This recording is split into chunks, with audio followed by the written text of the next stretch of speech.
Hello everyone! Nandito na naman po tayo sa bagong episode ng kung anong makain. So, ngayon po, gagawa ko ng pizza, homemade pizza para sa mga junakis ko. So, ito lang, prepare lang ng mga ingredients. So, for start, 4 na itlog, 4 eggs. Next is 1 cup of milk, half a cup of oil, a little bit of salt and pepper, konti lang po and then 3 tablespoons of tomato sauce or ketchup, and then halu-haluin lang po natin.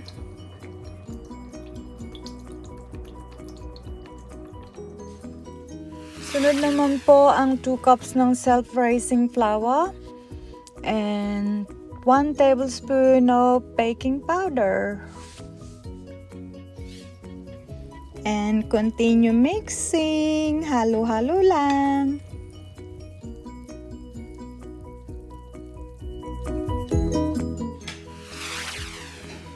Bunny monkey.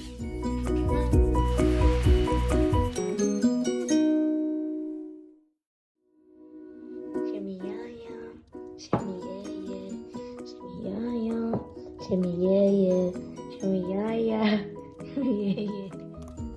So we got some mince.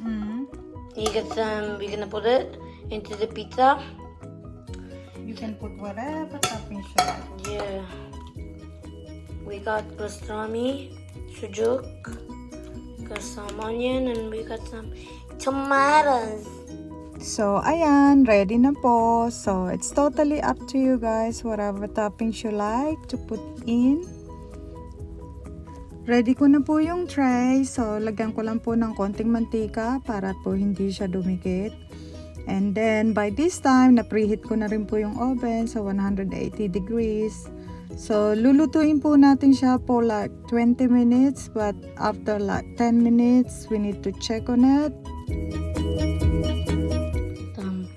Put some cheddar cheese. Yay!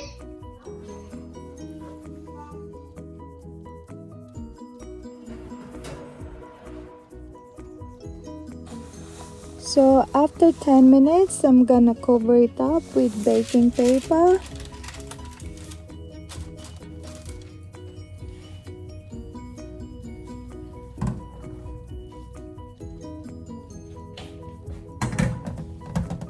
Ayan, ready na siya.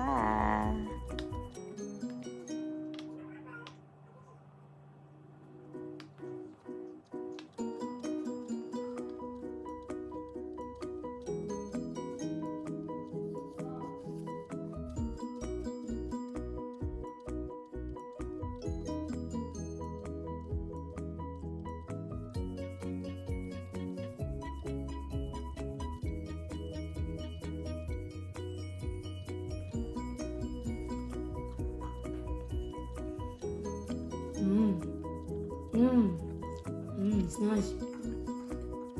See? Yep.